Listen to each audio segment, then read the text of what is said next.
This is Bob Horne in his 1954 Austin Somerset, and he's really a happy chappy. And who wouldn't be in a 1.2 litre straight 4 pushrod engine with 42 horsepower, giving this wonderful car a top speed of 70 miles per hour. And there's plenty of room inside for those all-important passengers, with 2 close-fitting front seats and a rear bench seat to accommodate 3 passengers in cushioned leather. And with the sleek looks and the modern design, you really will be turning heads in the street.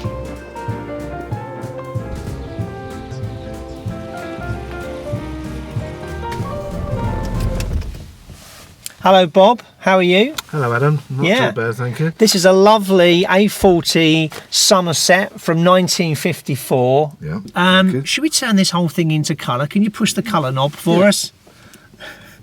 Fantastic, that's lovely. Better in colour now. Yeah, lovely in colour. Which is lovely, I can see you now, which is great. Right. What made you buy this A40 Austin Somerset?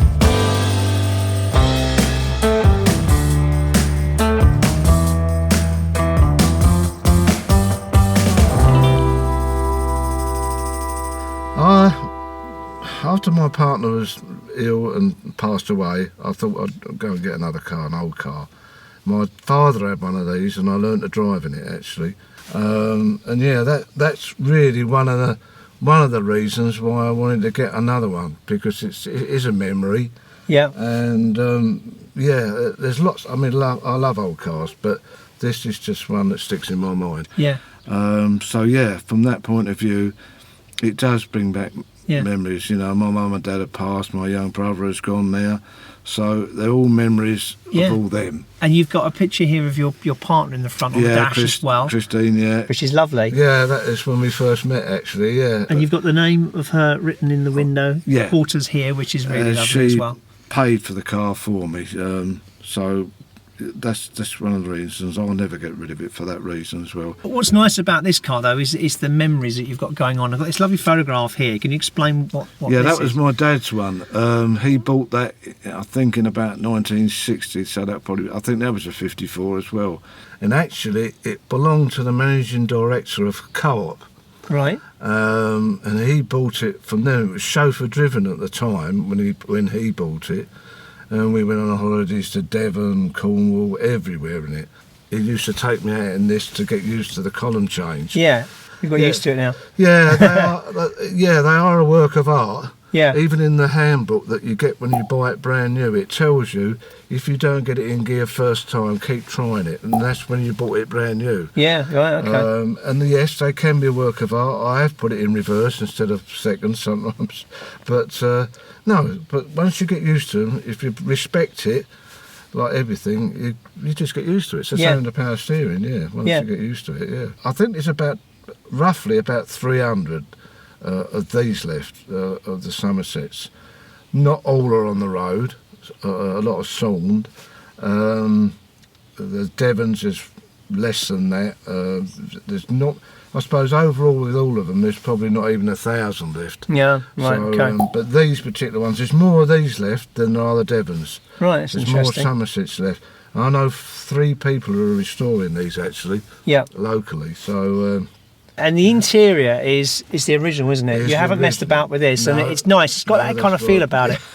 Yeah. Yeah, but and you've kept it for that reason, haven't you? Yeah, it keeps it original. That's just, it's 70 odd years old, so that's the way it should be, I think. Yeah. Now you think it's only had about 3 owners, don't you? As far as I know, about 3 owners. Yeah. The first owner, husband and wife, they had it for about, I think, between 15 and 20 years, as far as I can work out. He passed away well before that, and I think she kept it for many years. And the top speed would have been 70 miles an hour. You were telling me about your speedo earlier. What happens with the speedo on these? If you was doing 40 on a modern car now, it'll say 40 mile an hour. But on these old cars, they bounce, as you will probably see when we go along. Yeah. They bounce from 20 to 50 as you're going along. Yeah. So you can't exactly say... So you're not sure how fast this car goes? No, I reckon I've gone down the 127, probably working out about 50. I wouldn't want to push it much further. No, not these days. I wouldn't think you want to do that. No, I wouldn't want to push it. You've got this crystal here. Yeah. Yeah. Tell us about that. Well, I do Reiki healing, which Yeah. helps other people who are Yeah. suffering. It doesn't cure, it just helps people relax. I could charge, but I don't. I didn't do it for that reason. I did it to help other people suffering. Yeah, that's nice. So, and it's a spiritual thing, but it's you know, it's just memories of people that have gone past. Like you said, the amount of people that have sat in this car and the feeling you get of that is interesting. Yeah, when you're going back, Yeah, going back 70 odd years, how many people actually have sat in it? And yeah, I wonder if our cameraman's feeling anything in the back. Are you feeling anything in the back of the car? No, he's gone now. Right, to lift the bonnet up on this, you have to unlock the key, put the key in and unlock it. Then pull back the A at an angle, put your fingers underneath the bonnet and push the hook in, lift the bonnet and put the stay up. And then to work on the vehicle, because the engine is quite low down, you have to have a stool or a step ladder around each side, especially if you're a short person. It's a bit tricky, isn't it? That's the only trouble with it, yeah. Yeah. And I hadn't thought that through, had they, in design? No, they didn't, no. And then putting a blanket over the bonnet, then you lean over and work from it that way or from underneath. Very difficult, actually. They're not easy to work on. You end up with a stomach ache. Yeah. The Somerset also has semaphores, which as a kid I remember my granddad had on his old A30, and I was fascinated by them. And all that's operated from this switch on the steering wheel. But what did you have to do, Bob? Because they weren't working when you first bought it, were they?